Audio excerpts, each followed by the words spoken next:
Fala pessoal, sejam todos muito bem-vindos a mais um SaraCast, nosso podcast semanal aqui na BMC News, com grandes nomes, referências, né? E principalmente grandes histórias de vida, né, o Manuel? Estamos com o Manuel Edésio aqui, que é sócio fundador da Desoft, né? Mas antes, acho que como a gente estava falando aqui nos bastidores, né? Eu queria que você contasse, antes de falar do mercado da empresa e do futuro, né? Que eu nem sei se continuaremos empregados, né? Pelo menos eu não, que tocou os dias contados aqui, né? Você abre uma revista dessa aqui, você fala assim, você não sabe nem se você lê assim ou se você lê assim, né? O Edésio, primeiro assim, se a gente conseguisse resumir um pouquinho da história, né, sua, e depois também acho que converge muito para a história da empresa, né, Desoft, né? E principalmente como você falou, assim, acho que é importante a história de vida. Acho que como a gente estuda muito economia, né, vive em ciclos, né, as empresas vivem em ciclos, acho que as pessoas também vivem em ciclos, né, sempre verdade. A gente tem um ciclo de alta, um ciclo de baixa, né, mas sempre também depois de um ciclo de baixa, mais cedo ou mais tarde vem um ciclo de alta, né, então começar por aí, mas sem antecipar. Então muito obrigado pela participação e depois a gente vai falar, lógico, do mercado, né, sobretudo do que está acontecendo, né? Toda essa revolução no segmento de tecnologia no Brasil e afora, né? Já a Desoft tem, podemos falar já novidade não, né? Mas cada vez mais presente não, também pode, internacionalmente. Pode falar, tá liberado. Eu não falei nada, eu vou olhar para ele e ver se ele deixa. Pode ser. A próxima reunião vai ser lá, vamos gravar lá de fora, né? Com certeza, tomando bons vinhos também, né? Muito bom. Que é outro tema também. Obrigado pela participação. Então, conta um pouquinho pra gente sobre a sua história, né? E depois a gente fala um pouquinho também sobre a Desoft e sobre a empresa. Excelente. Lógico que o nosso bate-papo aqui é, de novo, falar muito sobre o mercado, oportunidades, empreendedorismo, né? Tudo esse dia a dia. Gente, primeiramente, obrigado aí pelo convite. É um prazer sempre estar aqui junto de vocês, né? Que é isso, obrigado a você. E como vocês falaram, né? Acho que o tema oportunidade, né? Acho que a palavra oportunidade é uma palavra-chave, né? Uhum. E às vezes a gente acaba não olhando para ela, né? Ou não entendendo como ela vem ou está presente na nossa vida, né? Então, assim, só para vocês entenderem um pouquinho da minha trajetória, né? Eu nasci no interior do estado do Rio. Uhum. Então, eu nasci numa cidade chamada Teresópolis, que é onde a seleção brasileira treina. Então, pensa assim, Teresópolis é uma cidade do interior. Então, eu nasci no interior do interior. Você queria ser jogador de futebol, então? Não, na verdade, eu queria, na minha época, ser piloto de caça da Força Aérea. Caraca. Eu assisti aquele filme Top Gun, cara. Aí queria que minha mãe comprava uma roupa e tal pra incorporar. Mas não deu muito certo eu estudar tecnologia, né? Então o que acontece? Eu nasci no interior de Teresópolis. E eu nasci literalmente na roça. Na roça mesmo. Pra vocês terem uma ideia, onde eu nasci, até hoje é Estrada do Chão. Uhum. E o nome do lugar, os caras nem deram um nome bonito. Né? Porque geralmente você está no lugar, no interior do interior, mas o nome, quando você fala, né? Você fala, esse lugar deve ser maravilhoso. Eu nasci num lugar chamado Córrego Sujo. Então pensa bem, né? Como o nome remete ao lugar. Não que seja tão sujo assim, mas onde eu nasci, né? Eu nasci na roça, no interior, né? E até hoje não tem muita infraestrutura, estrada de terra e por aí vai. Né? E eu tive que entender um pouco sobre sacrifício e oportunidade muito cedo. Por quê? Porque, na verdade, a minha mãe, quando me teve, ela veio de um relacionamento. Meu pai era um cara que tinha condições financeiras e meu pai era um cara que me renegou. Então, assim, eu fui renegado desde bebê. Uhum. E como a minha mãe vinha de uma família muito pobre, e assim, quando eu falo de pobre, gente, era morar em casa de pau a pique. Ou seja, aquela casinha de parede de barro, telhado de palha. Tinha internet, não? Não, cara. Infelizmente não tinha internet, cara. Senão dava para acelerar ali. Né? Então, assim, aquela condição realmente bem adversa. Então, eu nasci nessas condições. E minha mãe muito cedo saiu para trabalhar, né? E aí foi trabalhar numa casa de família, né? E essa casa de família, né, chegou num determinado momento que permitiu que minha mãe me levasse. Em Teresópolis. Em Teresópolis, já na cidade de Teresópolis. Então era uma família muito rica. E eu comecei a conviver com uma disparidade. Por quê? Quando eu ia para casa dos meus avós, que era onde meu avô e minha avó moravam, né, era uma casa de pau a pique. Uhum. Quando eu ia para onde minha mãe trabalhava e passava um tempo com ela lá, e depois eu comecei a morar lá com ela, ou seja, eu tinha ali uma família rica e vivia em torno do luxo. Então, tipo, uma realidade assim completamente diferente. Então, assim, o meu ciclo de fato se iniciou assim. Então essa história com meu pai rendeu muitos anos. Mas uma coisa que eu tive que aprender desde pequeno também é que às vezes o que tá ruim pode piorar. Né? E a gente só ouve falar sobre isso, né? E quando a gente fala de infância, né? Parece que não. Mas o que acontece? Por eu ter sido renegado pelo meu pai, meu sonho era ter um pai. Né? Até que um dia, né, minha mãe resolveu se casar. Isso já devia ter uns 10 anos de idade. E ali onde eu achei que, caramba, agora eu vou ter uma casa, vou ter paternidade. Sabe aquele sonho de criança que toda criança tem? E o que aconteceu? Minha mãe casou e aí minha mãe começou a sofrer violência doméstica. Caramba. Aí eu comecei a ver minha mãe apanhar dentro de casa. Então você imagina, para um menino de 10 anos, veio da miséria, né? Depois conviveu com a disparidade social. E agora tem um novo desafio pela frente, que é como se suporta toda essa situação. Né? Então, assim, essa situação teve muitos desdobramentos aí ao longo da minha vida, mas ela tem uma chave muito importante. Porque exatamente quando eu tinha 14 anos de idade, numa dessas brigas entre minha mãe e o meu padrasto, né, o que aconteceu? Essa briga foi muito extrema. E mais ou menos meia-noite, 1h da manhã, eu resolvi sair de casa. E eu saí de casa com a roupa do corpo. Caramba. E era um dia... Sabe aquele dia que eu falo que é o dia nebuloso? Sem destino. Todo mundo passa por um dia nebuloso. Né? E era um dia que chovia muito, à noite, escuro. Ou você ia lá pra casa do onde sua mãe trabalhava. Pra onde você estava indo? Olha só agora, né?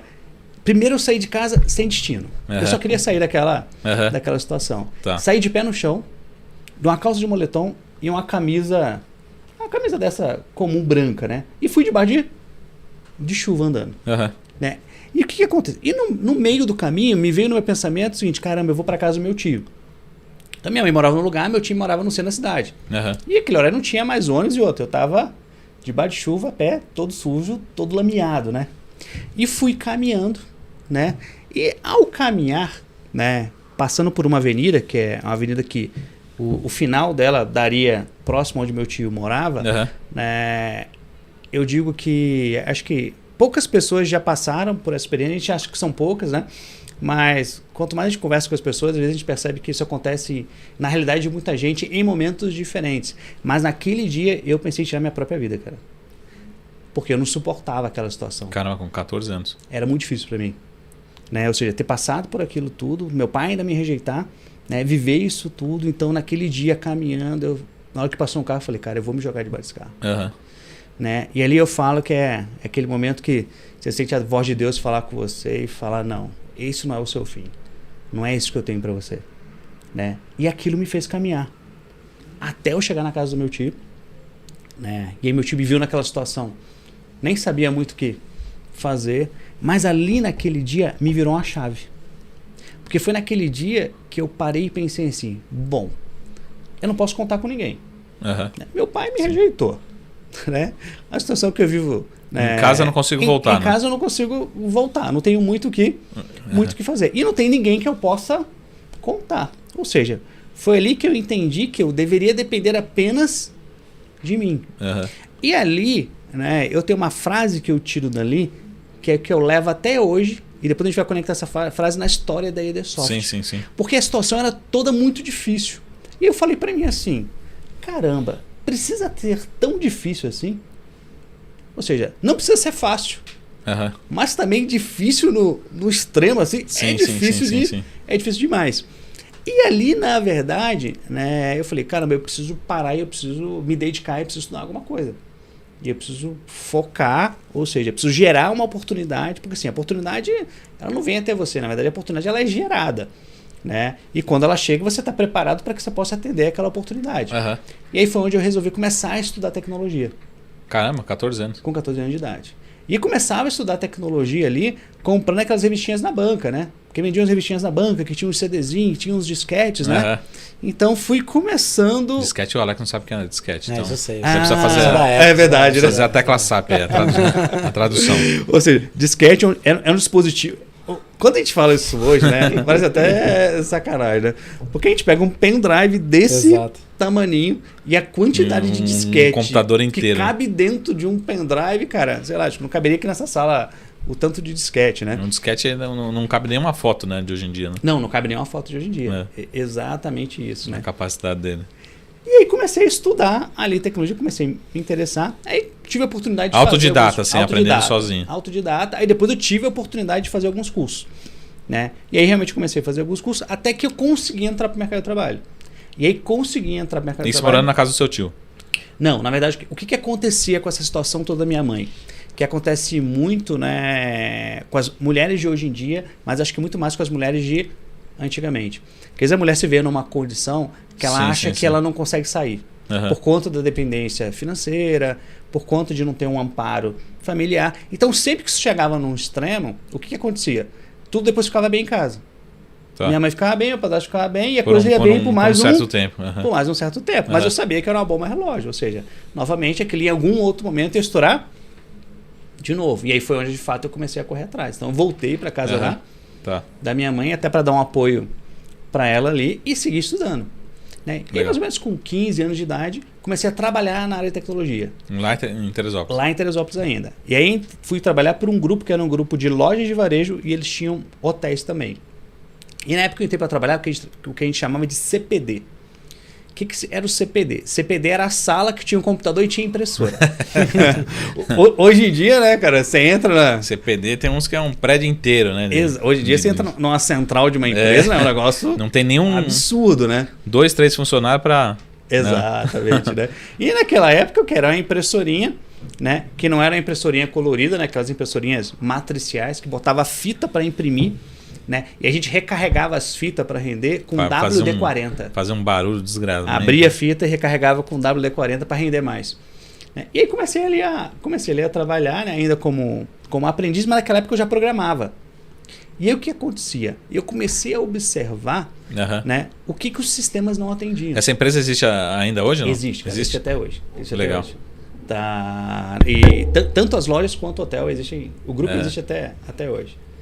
Sou muito grato aí a todos eles nessa minha trajetória. Uma importância grande na virada da chavinha aí, né? Não, com certeza. E o engraçado dessa empresa, o que eu comecei a fazer? Tipo, tudo que ninguém queria fazer, eu queria. Então, por exemplo, tinha um dia lá que precisava à noite, como eu tinha um centro de distribuição, né? Hoje em dia é tudo mais fácil quando a gente fala de centro de distribuição, né? Inclusive a nossa especialidade na Idesoft, inclusive, é logística, né? Mas antigamente, ou seja, juntava o pessoal, trazia os caminhões à noite e separava o pessoal para fazer carregamento, emitir nota fiscal e por aí vai. Né? E o pessoal do interior, cara, principalmente assim, de Teresópolis, né? Eu sei que é a minha terrinha do coração, é uma galera muito preguiçosa. É aquela galera que só gosta de trabalhar de 8 às 5 e tá tudo bem, não quer fazer mais nada além daquilo. Sim. E eu entendi que para eu ter acesso às melhores oportunidades, eu tinha que pagar um preço que ninguém pagava. Então eu tinha de fato que pagar um preço que ninguém pagava. Então tinha um negócio para fazer à noite, eu levantava a mão, eu tava lá. Tinha um negócio para fazer de sábado, eu levantava a mão, eu tava lá. Tudo que ninguém queria, eu me colocava à disposição. E junto com isso aconteceu uma outra coisa.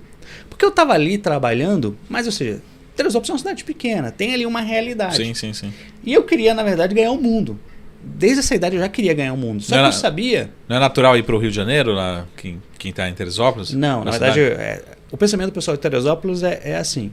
Cara, arruma um empreguinho na cidade, se estabiliza ali, arruma uma casinha, o seu carrinho e tá tudo bem. Parou por ali.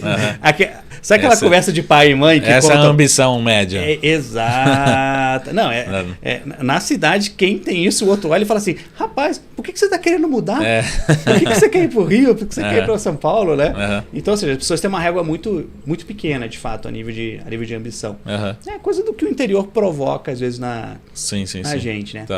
E eu entendi o seguinte, para ter acesso às melhores oportunidades, eu preciso estudar. E eu estava começando a trabalhar e eu não tinha dinheiro para pagar os melhores cursos. Porque eu já tinha consciência que para ter acesso ao melhor, né, eu precisava investir no melhor. E o que eu comecei a fazer? Eu comecei a fazer um processo de capitalização, naquela época, né, de guardar dinheiro para uns anos à frente pagar pelos melhores cursos de especialização. E o interessante é o seguinte, né? Tá falando um pouquinho agora sobre investimento aqui, a gente acaba entrando. As pessoas acham, quando a gente fala em investir, né, em alguma coisa que você vai fazer no futuro, né? Elas olham sempre às vezes pro muito e acham que tem que tirar muito. Uhum. Né? Tira muito, separa muito, que é o que vai dar certo. Sim, sim. E eu já tinha aquela consciência que assim, caramba, muito eu não consigo tirar porque eu quase não tenho. Então eu tiro um pouco daqui e tiro um pouco de onde eu puder. Então o que acontecia? Por exemplo, para ir trabalhar, eu ia a pé. Era 1h30 andando a pé. E eu economizava o dinheiro da passagem. Só que eu economizava o dinheiro da passagem todos os dias, durante o ano inteiro. Durante vários anos. Uhum. E para ir para casa eu ia de ônibus, porque minha mãe morava no morro. Então eu tinha que subir, o esforço era maior. Então eu tinha que decidir, né, qual o trajeto que eu fazia a pé. E porque também, às vezes, chovia, né? Quando chovia não tinha muito o que fazer. Sim. Inclusive, na hora do almoço, eu economizava do meu VR. Então o que eu fazia? Né? Em vez de eu fazer como todo mundo faz, vai pra rua, almoça no restaurante, ou levava uma comidinha de casa para economizar no VR, ou chegava na hora do almoço, eu comia um salgado. No Rio tem muito disso, né? Um salgado com sucão de laranja, né? Então, ou seja, eu vim economizando nas pequenas coisas. Deixa eu só fazer uma aspas aqui, mas não sei se você sabe, a Alex André também é carioca, né? Não é da Gema ali, mas é carioca, né? Volta Redonda. Nós estamos pro canto, né? Nós estamos pro canto, né? Também já tomou muito sacolé aí, o que é? Falam. Cara, sacolé. Biscoito Globo aí. Cara, Biscoito sacolé Globo. é um negócio bom demais, né, cara? É. Guaraviton. Por aí vai. Mas vamos lá. E aí, ou seja, durante muito tempo eu vim acumulando esse dinheiro com pequenas coisinhas, acumulando. E eu acumulei esse dinheiro mais ou menos durante uns 4 anos. Até os 18 anos. Só para você ter uma ideia, 19. né? Então eu comecei ali mais ou menos com 14, 15 e pouquinho, foi quando eu entrei para esse grupo, né? Quando eu estava ali de 19 para 20, mais ou menos. E eu juntei uma boa quantia de dinheiro, né? E além de eu me privar disso, eu me privava de uma série de outras coisas. Então, por exemplo, cara, meus amigos iam sair, me chamavam para sair, eu não ia. Mas eu não ia, não é porque eu não queria. Uhum. Eu não ia porque, na verdade, a minha meta, né, era outra naquele momento. Ou seja, eu tinha aquela consciência que o momento é de preparo, o momento é de capitalização, para que eu possa investir em mim, para que quando eu chegar no futuro, sim, eu consiga fazer essas coisas. Eu não queria fazer o caminho inverso, né? Ou seja, gastar e depois chegar lá na frente e não conseguir construir uma carreira. Uhum. Então, tipo, eu me recusava a tudo que você imaginar. Tudo que todo mundo me chamava, eu não fazia nada. E aí, o que aconteceu? Depois dessa grana juntada, eu lembro que na época, inclusive, cara, dava pra comprar um carro zero. Caramba. E eu imagina, 19 anos, cara, adolescente. Compra o carro zero, né? Olhava, né? E o carro zero da época, que era o carro que eu gostava, era o Escort XR3. Esse até hoje, né? Eu gosto até hoje. Você gosta até hoje, né? É. E eu queria o branco pérola. Caramba. E um dia eu tava indo trabalhar... Só faltou ser aquele... O retrátil lá, como é que chamam? Verdade, cara, o conversível lá. Conversível, né? E um dia, gente, eu tava indo trabalhar e esse carro me namorou. Desgraçado, cara. Passei em frente a uma agência, ele tava na primeira fileira. Ele sabia quanto você tinha no bolso, né? Igualzinho, cara. Aí eu olhei pro carro, olhei pra mim, né? E sabe que você dá uma balançada. Deu uma piscadinha. Não tem jeito, cara. Você dá uma balançada, né?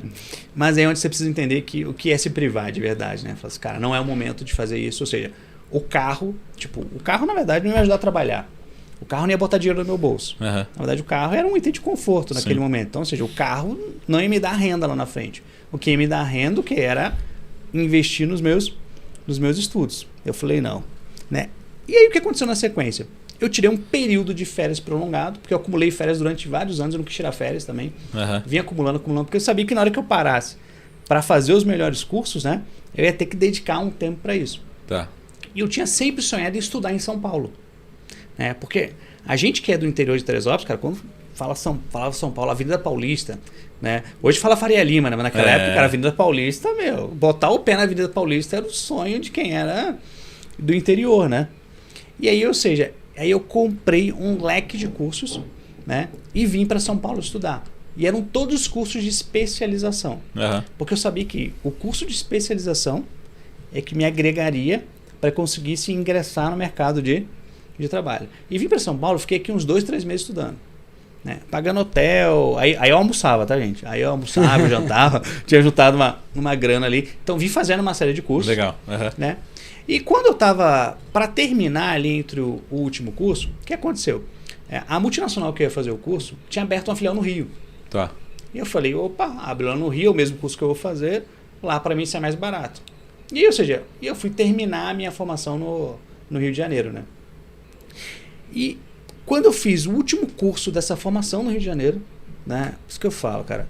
Por que o avião só decola no final da pista, né? Isso é uma coisa impressionante. As pessoas acham que tudo é fácil, né? Que o avião decola no início, né? Ou decola no meio. Não, cara. O avião precisa percorrer a pista inteira para decolar no final. Quando chegou no último curso, né? Na última qualificação, minha última possibilidade, né? Chega uma pessoa para mim dessa multinacional e fala assim: Manuel, a gente vai fazer um processo seletivo para contratar instrutor. Você quer participar? E, gente, cara, eu era um cara extremamente tímido. Eu tô falando aqui com vocês, cara, eu não falava assim, né? Mas eu olhei aquilo como a única possibilidade. Você tinha que ensinar as pessoas, né? Eu ia ter que ensinar as pessoas, né? Eu falei, caramba, meu, mal me comunico com as pessoas, eu tenho um jeito, uma didática para fazer isso. Mas se é a oportunidade que a gente tem disponível para chegar onde a gente quer chegar, né? Vamos em frente. E eu falei, sim, cara, quero participar. Eu falei, então tá bom. Você monitora aí o teu telefone e tal, que eu vou te ligar, eu vou te mandar um e-mail, né, marcando a data desse teste. E aí passou uma semana, nada. Aí na semana seguinte essa menina me liga. O nome dela era Renata, né? Inclusive foi uma das minhas primeiras mentoras, né? Falou, Manuel, é aquele teste, você está disposto a fazer? Tô disposto a fazer.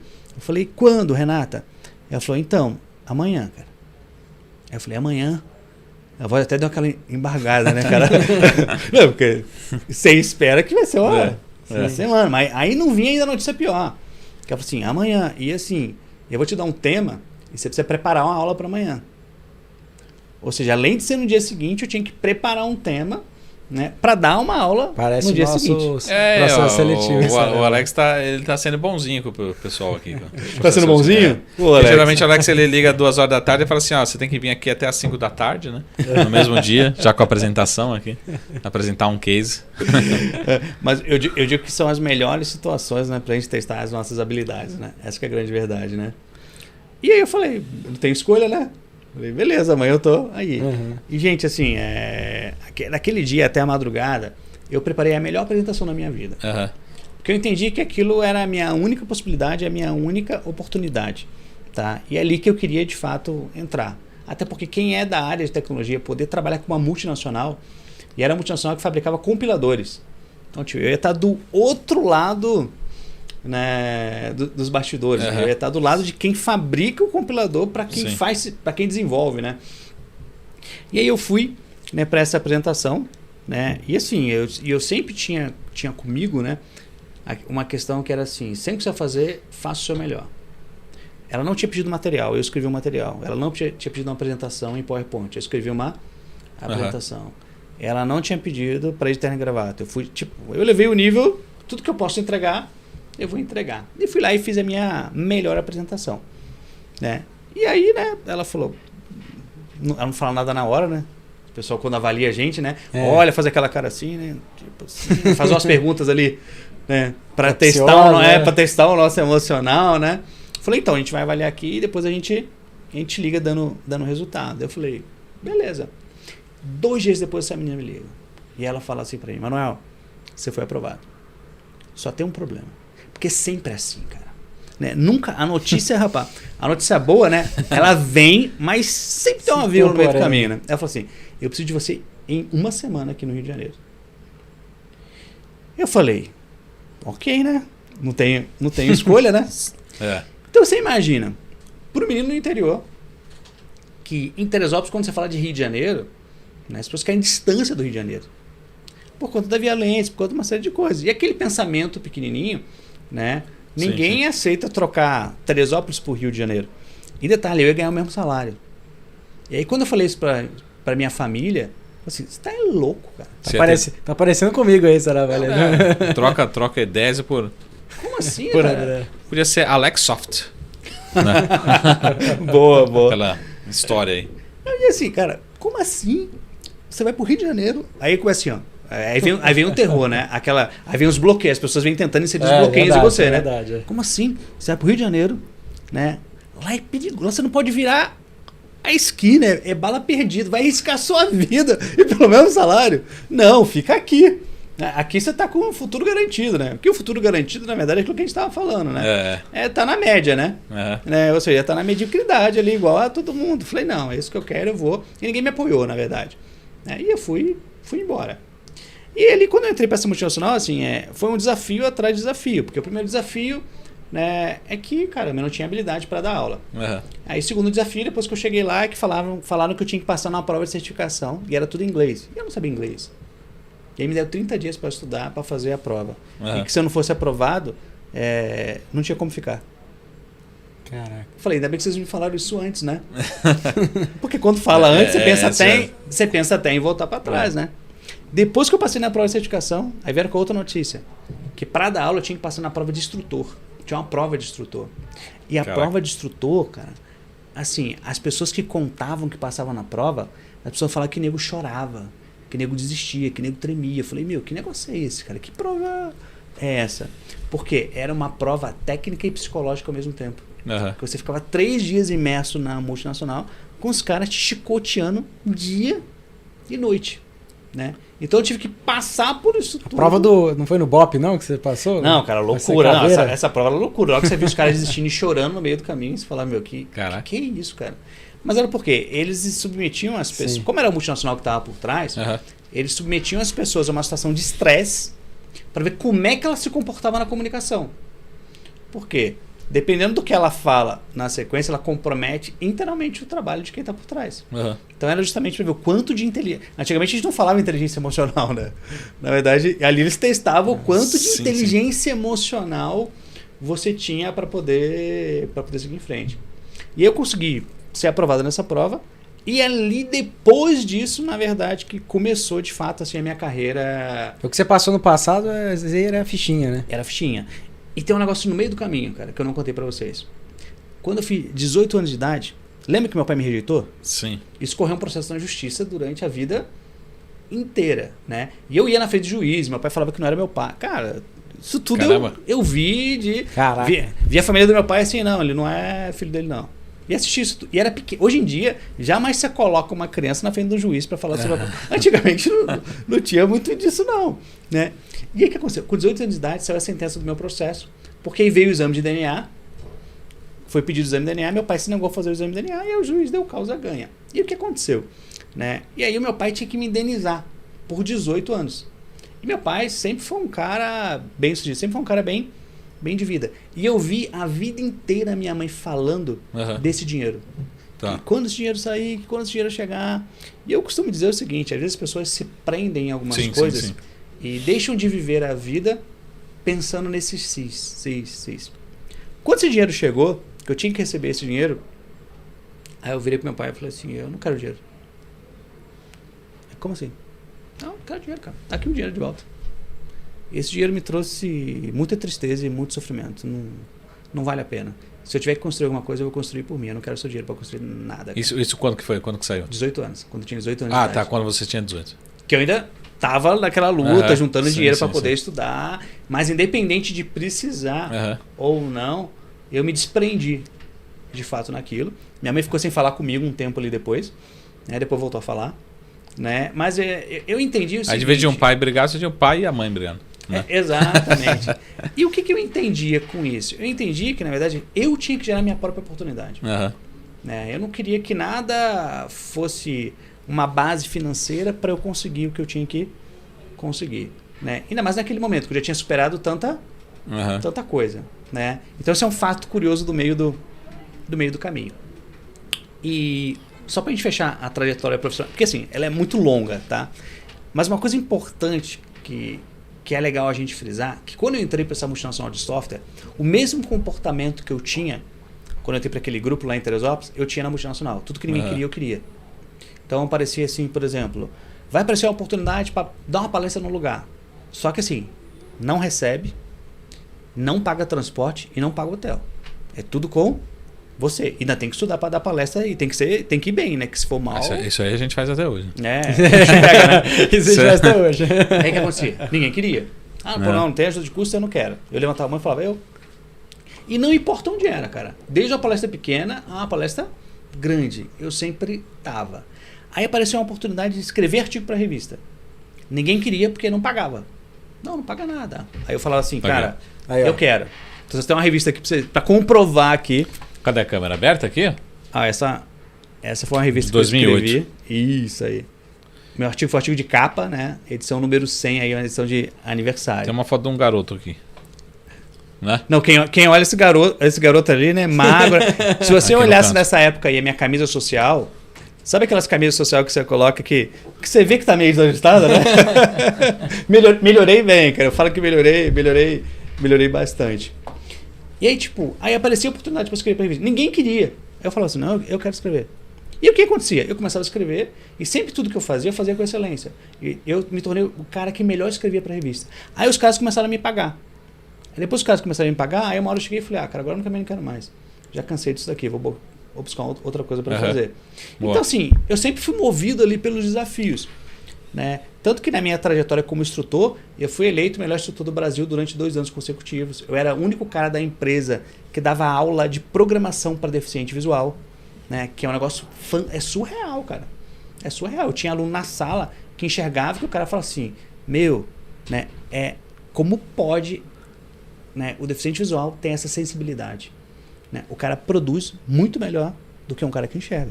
Porque a sensibilidade do cara é completamente diferente. E a forma de dar aula é completamente diferente. Né? É muito diferente. Boa.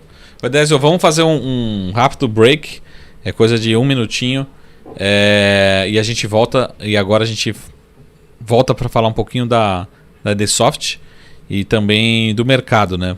E também das internacionalizações aí, né? Das novidades aí. Podemos contar. Beleza? Então, um rapidinho intervalo. Já a gente volta no nosso SaraCast com o Manuel Edésio aqui da Edsoft. Até mais. Fechou. Fala, pessoal. Estamos aqui de volta no nosso SaraCast, nosso podcast semanal aqui na BMC News. O Edésio, a gente já passou aqui pelo Rio de Janeiro, São Paulo, Brasil, né? E daqui a pouco a gente está chegando no mundo.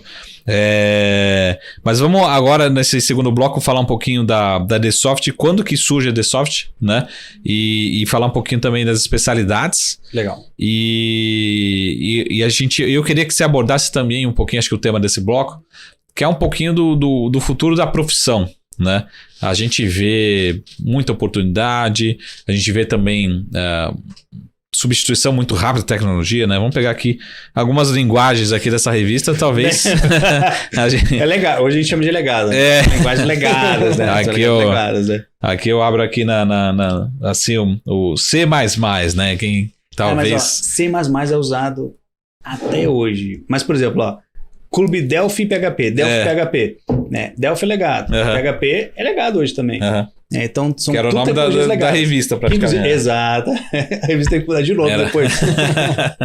E, assim, faz tempo, mas estamos falando de uma revista de 2008 aqui. Tá falando, não é assim, há 100 anos atrás, né? Vai mudando muito rápido, né? Exato. E aí então vamos entrar na Edsoft.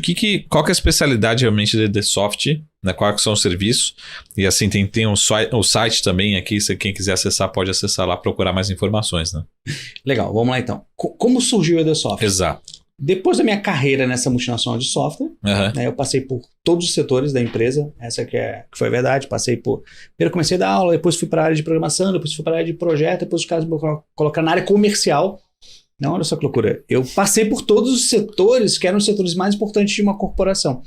Até que chegou um momento, né, que o meu propósito falou um pouco mais forte, vocês vão entender qual é ele. Eu falei, acho que chegou a hora agora de eu empreender e colocar esse meu propósito para fora. Sim. Ou seja, fazer de fato o que eu gosto de fazer, da forma que eu gosto de fazer. E aí, na verdade, nasce a Edsoft. A Edsoft hoje tem 14 anos já de idade. Então, assim, já tem uma trajetória. Então, sempre que a Edsoft nasceu para quê? Para, na verdade, eu falo que a gente faz só 2 coisas. Ou a gente resolve problema, ou a gente dá alta performance. Tá. Né? Todo mundo tem problema para resolver. E todo mundo quer ganhar mais dinheiro. Sim. Então, o que a gente faz? Na verdade, a gente resolve todos esses problemas e ajuda a criar alta performance através do desenvolvimento de software. Então, a gente usa tecnologia, tá, para fazer com que isso aconteça. Então, isso faz com que a Edsoft nasça logo no início com o DNA de não ter um produto. A Edsoft não tem um produto. A Edsoft constrói a solução que você quer, ou a Edsoft sustenta a solução que você quiser.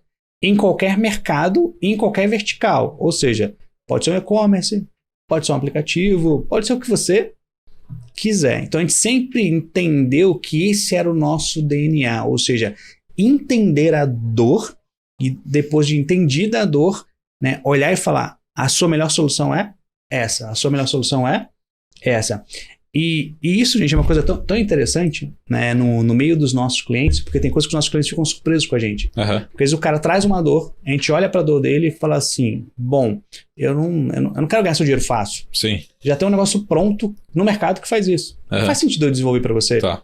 Tá aqui, esse é o produto, se você quiser eu te ajudo a implantar, né? Mas, ou seja, já existe uma solução pronta, né? Então a gente vai muito para essa linha de soluções, gerar soluções para os nossos clientes. Soluções independentemente do segmento, setor da economia. Exatamente, né? Então, assim, a gente tem, por exemplo, deixa eu pegar uma vertical médica. Uhum. A gente tem cliente desde o médico Sim. ao operador de plano de saúde, ao hospital, à clínica, ou seja, eu atendo todas as verticais. Tá. Por exemplo, quando a gente fala de banco, né? Eu já fui quarteirizado em várias operações bancárias para cuidar de coisas que a gente nem imagina que existe, né? Uma vez a gente foi quarteirizado numa operação bancária para cuidar de digitalização de processos antigos porque a maioria dos bancos que a gente vê hoje compraram outros bancos lá atrás. E antigamente, cara, era tudo ficha de microfilmagem. Sim. Só que hoje, quando esses processos são julgados, que vai para a mão do juiz, o juiz quer tudo em Excel. Como é que você pega aquilo tudo e faz isso tudo virar Excel? Você precisa pôr gente para digitar. Para pôr gente para digitar, você tem que ter sistema, né? E para ter sistema, você precisa validar que o dado é coerente, né? Então, existe muita solução nesse meio para ajudar em N tipo de tomadas de decisão. Então, faz a gente navegar muito bem por qualquer setor e por qualquer área especificamente. Muito bom. E entender assim, falando um pouquinho do mercado e até um pouquinho do profissional, né?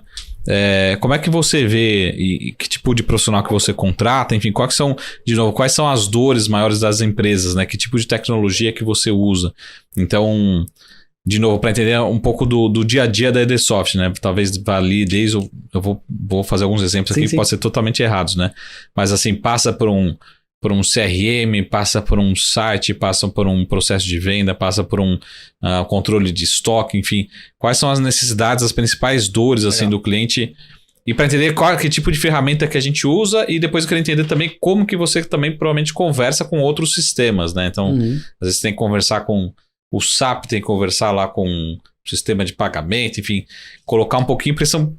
Para quem olha de fora, tá fazendo uma compra, por exemplo, acha que, né, é um botão só. É um botão só, né? Exato, é um botão só. Na verdade, assim, existe um desdobramento muito grande de um clique. Né? Eu falo que o interfaceamento, as interfaces hoje facilitam muito isso, né? Porque você entra no site e vai fazer uma compra. Você vai lá e apertou, clique. E você nem tem ideia do que tem por trás. Sim. Né? Que você tem uma integração ali com a empresa de logística que vai demandar aquela entrega, que você tem uma integração com a operadora de pagamento, que você tem uma outra integração com outro gateway que calcula o frete, que emite a nota, que emite o CTE. Ou seja, milhares de coisas acontecem de fato num clique, né? E ali você acaba tendo, às vezes, muitas especialidades por trás disso. Porque antigamente, né, as pessoas olhavam o desenvolvimento de software e programação, né, e sempre alguém tinha um primo ou um sobrinho que programava. Né? As empresas sempre chegavam pra gente e falavam assim, eu tenho um sobrinho aqui que faz isso. E quando você desdobrava o assunto para a pessoa entender todas as caixinhas, né, ela percebia que, na verdade, essa composição são muitas especialidades para fazer a coisa de fato funcionar. Então, por exemplo, você às vezes pega um site, eu não vou falar de nomes aqui, mas você está operando um site bancário, né, que é de uma instituição bancária que, parece um site de 20 anos atrás. Eu fiquei puto, né? Você fica chateado, né? Você compara, né? Cara, do outro tão fácil, dou 2 cliques, faço uma TED, cara. Aqui, cara, 20 cliques, digita uma senha, manda a requisição, manda a solução, o negócio não acontece. Porque isso é um papel, por exemplo, de UX. Que é o cara que entende a jornada do usuário e consegue desenhar o quê? Qual é a melhor forma e a forma mais fácil para que eu consiga executar uma ação de negócio. Então, pra você ver, hoje tem um profissional especializado só para olhar isso. Só para olhar a interface e entender qual é a melhor jornada. Quando a gente fala, por exemplo, de programação, né, a gente fala assim, o programador. Hoje em dia não é mais só o programador. As caixinhas são muito bem definidas. Eu tenho o cara que desenvolve o que você vê, que é o que a gente chama de front-end. Sim. Aí quando você aperta o clique, alguma coisa acontece no que a gente chama de back-end. Mas quem escreve back-end é um outro cara. Aham. Esse cara escreve o back-end que está por trás, né? E quando o back-end vai gravar a informação no banco, quem desenhou o banco é um outro cara, que é o DBA, né? E para isso tudo funcionar, vem de uma regra de negócio, que quem teve que entender a regra para desenhar ela é o analista de negócio. Aham. Então, ou seja, são muitas caixinhas que a gente tem nessa composição, né? E hoje em dia você tem muito mais especialidades do que a gente tinha antigamente. Aham. Né? Antigamente, com um Sim. cara 2 você resolvia tudo. Hoje, na É. verdade, você precisa de um time de 10. Sim. É justamente essa dúvida, assim, como é que o profissional do futuro, em termos de software, ele tem que se comportar? Será que é um profissional muito mais especializado ou muito mais generalista, né? Assim, ou seja, o cara precisa entender de front, de back, enfim, de várias linguagens, ou cada vez mais tem que ser realmente um especialista? Como é que você, por exemplo, faz a seleção lá na Edsoft? Assim, a seleção pra gente é um outro detalhe, que aí vem um pouquinho do nosso propósito. Lembra que eu falei pra vocês, quando eu tive 15 anos de idade, eu tive um clique e falei assim, caramba, as coisas precisam ser tão difíceis? Sim. Não poderia ser um pouco mais fácil? Aham. Então, o que acontece? O propósito da Edsoft como empresa é transformar a vida das pessoas. E a gente leva isso de fato para dentro. Então, assim, o que a Edsoft faz? Qual o principal papel dela? É trazer, ou seja, fazer aquisição de gente no mercado que não tenha perfil técnico, que não tenha qualificação técnica. Exemplo, o porteiro do meu prédio. Tá. Esse cara tem uma realidade financeira, Aham. esse cara ele tem um limite, e esse cara, ele adoraria um dia ter um salário de um programador. O problema é que ele não consegue se qualificar para que isso aconteça. Sim. Qual que é o papel da Edsoft no mercado? Além de fazer tudo o que ela faz, é aproximar essas pessoas da empresa, treiná-las, qualificá-las, né? E não só em temas técnicos, em temas também disciplinares, em temas pessoais, para que essas pessoas se tornem técnicos brilhantes Aham. para que a gente use essa mão de obra para ofertar para o mercado. Então, Tá. boa parte da minha mão de obra, se você pedir para contar as histórias, são caras que a gente mudou a realidade dele do início ao fim. Mudou a jornada. Felipeira. Ele não vai, depois ele não tá aqui hoje, não vai apresentar pra ele. Nosso back de tecnologia, né, o Marco? Esse cara também é. Esse cara é fantástico. né? Esse eu não, De eu não sei. atendente de motel para programador. Eu não sabia. Não, mas é exatamente isso, porque assim... Eu não sei se eu te dou uma boa notícia ou uma má notícia. Bom, lá manda as duas. É a mesma, né? Mas o Felipeira é a futura Edsoft. É Né? verdade. Podemos dizer Uma assim, pessoa, né? É fantástico. Mas isso lá em Isso 2000 e... Essa é a boa notícia, né? A má notícia é que a gente avisou ele, falou, não venha, porque senão o Manuel ia contratá-lo. Vou tirar ele de vocês. Né? Mas eu costumo dizer o seguinte, né? Que fazer isso que vocês fizeram, né? Ver a realidade de uma pessoa transformada, uma pessoa que olha para você e vê você a única oportunidade, muitas vezes, dela dar certo. E você mudar a realidade financeira dela, da Sim, família sim. e do entorno, cara, eu falo que a gente começa a mudar Aqui, o ó. mundo. Foi aqui também. Aqui, ó. Né? É. Ou seja, a gente começa a mudar o mundo, passa a ter um mundo melhor. E só para fechar sua pergunta das especializações, Uhum. né? Cara, o que o cara estuda hoje? Como é que é Sim. isso? Né? Estuda tudo, estuda só um pouquinho. Eu digo que hoje em dia é muito mais fácil. Por que mais fácil? Como a gente tem as caixinhas muito bem separadas, o cara consegue se tornar um front-end sênior, tá? Com uma curva menor Tá. do que antigamente eu tinha que ter um programador que a gente chama de full stack, que é um cara que domina todas as especialidades. Mas para dominar tudo e ter experiência em tudo, leva muito tempo. Então a gente consegue ter uma curva mais curta. Então, ou seja, os caras conseguem ter um nível de experiência, né, e um nível de qualificação olhando só para uma caixinha num espaço de tempo bem curto. Então isso facilita bastante. Aham. E só pra gente terminar, assim, assim, qual que você acha que é o grande DNA, o grande diferencial da Edsoft em termos de empresa, em termos de serviço, em termos de pessoas, né? Pra gente entender, assim, qual que é o futuro, né? Então a gente tá falando de internacionalização e tal, mas onde que é aquela pergunta de RH, né? Onde é que tá a Edsoft hoje, onde é que ela vai estar daqui a 5 anos, daqui a 10 anos, né? Vamos lá. A Edsoft passou por um processo de transformação ao longo dos anos, né? Em 2018 a gente criou um movimento chamado Rumo a 2030. Aham. Porque a gente entendeu que, assim, que o nosso papel, né, como empresa e como sociedade é de fato transformar a vida das pessoas. Sim. Não só internamente, mas eu preciso transformar a vida do meu cliente. Porque senão eu viro um fornecedor por fornecedor. Commodity. E, exatamente, vira commodity, né? E quando a gente virou essa chave lá atrás, a gente traçou um alvo para 2030. Que aí entra até a nossa brincadeira do rumo a 2030. Sim.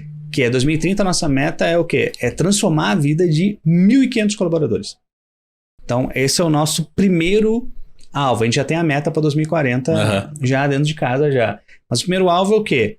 É a gente empregar, transformar a realidade dessas pessoas e dessas famílias, né? Tá. Ou seja, a um nível de 1.500 colaboradores.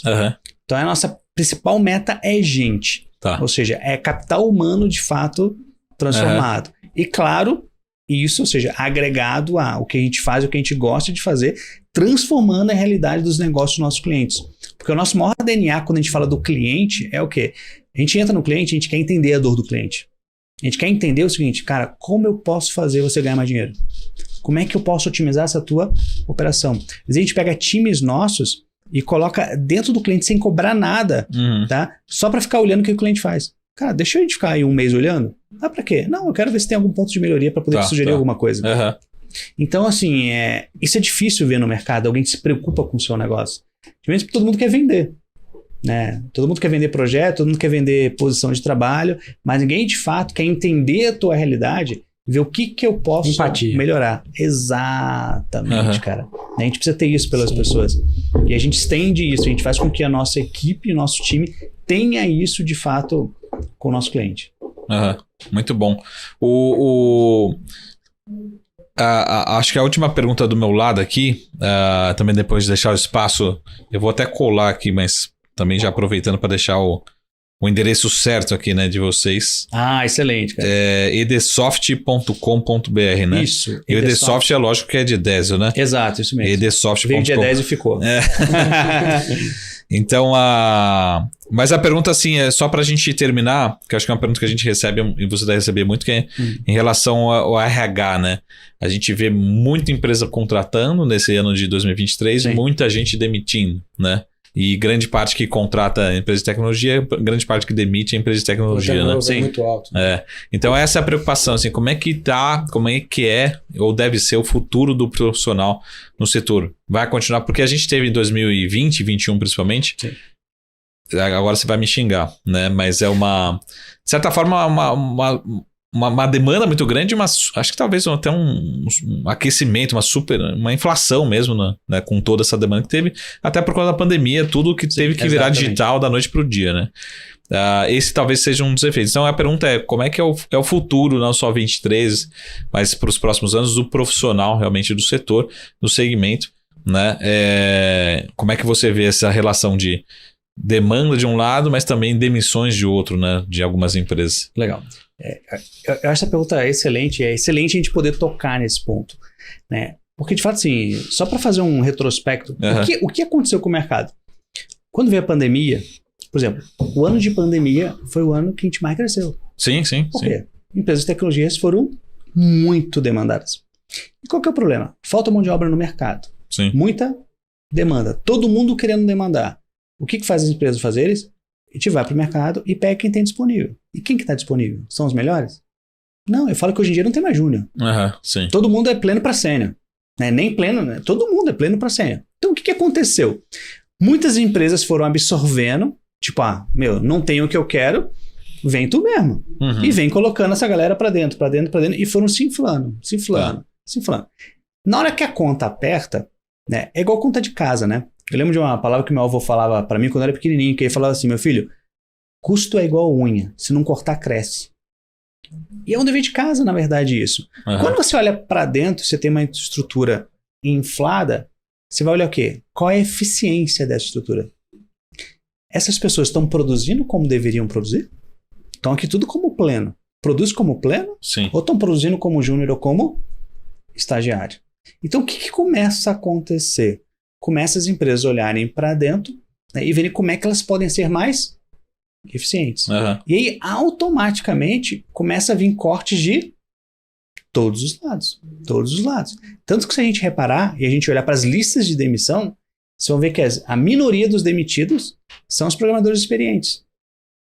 essa galera não está sendo demitida, né? A boa parte da galera que está vindo para o mercado, que está sendo demitida, né? Não estou falando generalizando, tá? Mas a maior parte é um pessoal que não tem experiência. É um pessoal que entrou na pandemia, surfou a onda dessa alta de contratações e está sendo despejado de volta pelo mercado, né? E seguindo a sua pergunta do que a gente pode esperar, tá? Eu costumo dizer o seguinte, mercado de tecnologia, né? Se a gente parar para pensar, ninguém consegue absorver a demanda que existe.